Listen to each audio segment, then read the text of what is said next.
Welcome class 12। तो चलिए बेटा अब अपन सॉल्यूशन चैप्टर में आगे बढ़ेंगे। कंसंट्रेशन टर्म अपन कर रहे थे, अब कंसंट्रेशन टर्म में हम आगे करेंगे। इससे पहले वाली वीडियोस में हमने क्या कर लिया था बेटा, इससे पहले वाली वीडियोस में अपन ने दो कंसंट्रेशन टर्म को फिनिश कर लिया था। क्लियर।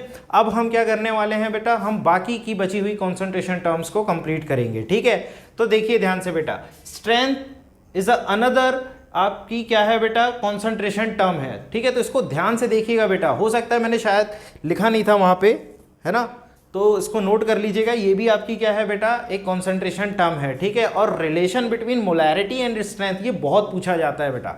आया समझ में, मतलब आपके ये बोर्ड पॉइंट ऑफ व्यू से काफी ज्यादा इंपॉर्टेंट है बेटा, ध्यान रखिएगा। बोर्ड पॉइंट ऑफ व्यू से इनके बीच में रिलेशन पूछा जाता है। ठीक है, और JEE और नीट में बेटा इससे क्वेश्चन पूछे जाते हैं, ध्यान रखिएगा। इनके रिलेशन बेस्ड क्वेश्चन कैसे क्वेश्चन आते हैं वो मैं अभी आप लोगों को बता दूंगा, डोंट वरी।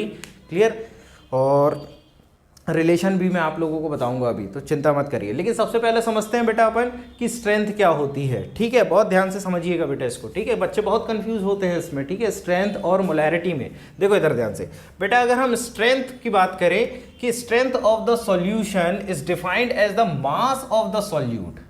ठीक है, क्या बोल रहे हैं बेटा, mass of the solute in gram dissolved in per litre of the solution, it is denoted by S। आया समझ में। अब थोड़ा सा लेकर के चलता हूं मैं आपको मोलैरिटी की तरफ बेटा। देखो इधर ध्यान से, मोलैरिटी की तरफ। मोलैरिटी क्या बोलता है बेटा, मोल्स ऑफ द सॉल्यूट। क्या बोलता है, मोल्स ऑफ द सॉल्यूट, यही बोलता है। क्लियर, देख लो ध्यान से। और ये क्या बोल रहा है, मास ऑफ द सॉल्यूट। तो सब कुछ सेम है, फर्क सिर्फ इतना है कि यहाँ मोल है और वहां क्या है बेटा, मास है। आया समझ में। क्लियर, चलिए इसको समझते हैं थोड़ा। जैसे मान लीजिए बेटा कि आपके पास में क्या है कि एक 10 लीटर का क्या है बेटा, सॉल्यूशन है। 10 लीटर का सॉल्यूशन है। ठीक है, अब इस 10 लीटर के सॉल्यूशन में आपने क्या किया बेटा कि मान लीजिए आपका 5 ग्राम, ठीक है, या 20 ग्राम मान लीजिए, ठीक है, या 40 ग्राम मान लीजिए।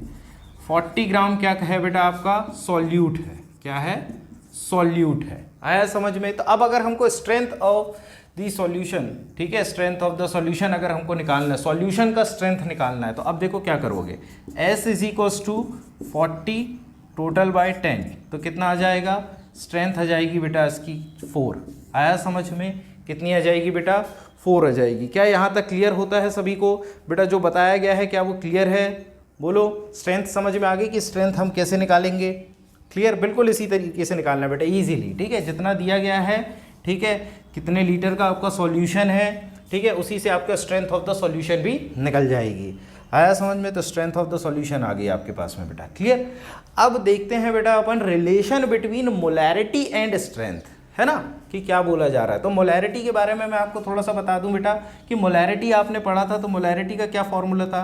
अच्छा, इसका फॉर्मूला तो बता दीजिए, है ना सर, इसका फॉर्मूला। तो इसका फॉर्मूला मैं आपको बताता हूँ बेटा। देखो, strength is equals to mass of the solute, mass of the solute divided by volume of the solution, volume of the solution. ठीक है, अगर ये ml में है बेटा, इन ml, ठीक है, अगर ये ml में है, ठीक है, तो आप यहाँ पे क्या करोगे, 1000 से मल्टीप्लाई कर दोगे। सिंपल है ये, है ना, कोई कन्फ्यूजन ही नहीं है यहाँ तक। क्लियर। अब इसको अगर आपको मैथमेटिकल फॉर्म में लिखना है बेटा, तो कैसे लिख सकते हो आप इसको, अब इसको रब कर देता हूँ मैं, है ना। देखो, अगर आप इसको मैथमेटिकल फॉर्म में लिखना चाहोगे तो किस तरीके से लिख दोगे, S is equals to mass of the solute, मतलब सॉल्यूट को अगर आप B मान लो तो क्या आ जाएगा बेटा, W से रिप्रेजेंट करते हैं हम, इनटू 1000, ठीक है, डिवाइडेड बाय आपका क्या आ जाएगा बेटा, VmL, ये आ जाएगा, volume of the solution in ml। ठीक है, ये जो सॉल्यूट है इसको आप बेटा क्या ले लो, B ले लो, ठीक है, और जो सॉल्वेंट आपका होगा इस सॉल्यूशन में उसको आप A ले लो। सिंपल है बिल्कुल, ऐसे आप फॉर्मूला बना सकते हो। आया समझ में। चलिए यहाँ तक तो क्लियर हो गया होगा बेटा, ये स्ट्रेंथ का फॉर्मूला आ गया आपके पास में। ठीक है, चलो अब रिलेशन निकालते हैं बेटा। हम क्या निकालेंगे, रिलेशन। ठीक है, तो रिलेशन में देखिएगा ध्यान से बेटा, we know that molarity is equals to, कितना देखा था बेटा आपने, मोलैरिटी बता दो जरा, कितना था बेटा मोलैरिटी? अगर आपको याद हो तो देखो, moles of the solute divided by V ml into में 1000, ये आपने पढ़ा था, ठीक है। और n की वैल्यू आपने क्या रखी थी बेटा? n की वैल्यू अगर आपको याद हो तो आपने रखा था W of B divided by molar mass of B, यही आपने रखा था। तो इसको अगर आप यहाँ रख देते हैं तो मोलैरिटी का फॉर्मूला क्या बन जाएगा बेटा? W of B divided by molar mass of B into V ml, ये आ गया है ना, ठीक है बेटा।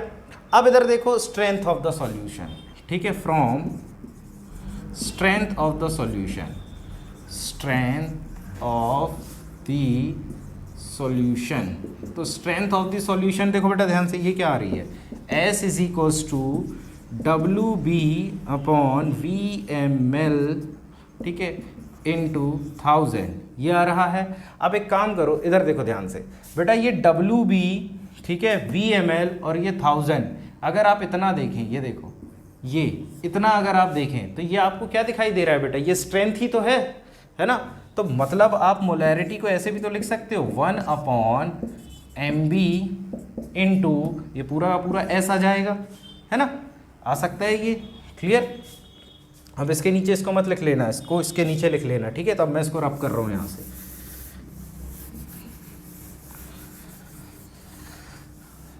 चलो आ गया इतना समझ में बेटा। अब देखो ध्यान से, तो molarity is equals to S upon MB, ये आ गया। तो अब इसको एक काम करो, molar mass of the solute into molarity of the solution is equals to strength, ये आ गया आपके पास में, क्लियर।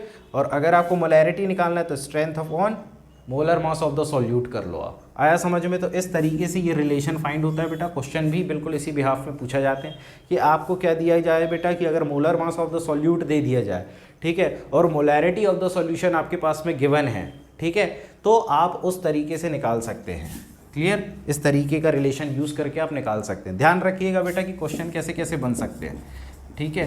क्वेश्चन देखो ध्यान से, यहाँ से बेटा आपको स्ट्रेंथ पूछ लिया जा सकता है कि स्ट्रेंथ निकालो, ठीक है। नंबर ऑफ मोल्स, मतलब आपको मोल्स निकालने को बोल दिया जा सकता है बेटा, NB की वैल्यू निकालने को बोल दिया जा सकता है, ठीक है, क्लियर। और आपको किसकी वैल्यू बेटा, molar mass of the solute पूछ लिया जा सकता है, ठीक है, क्लियर।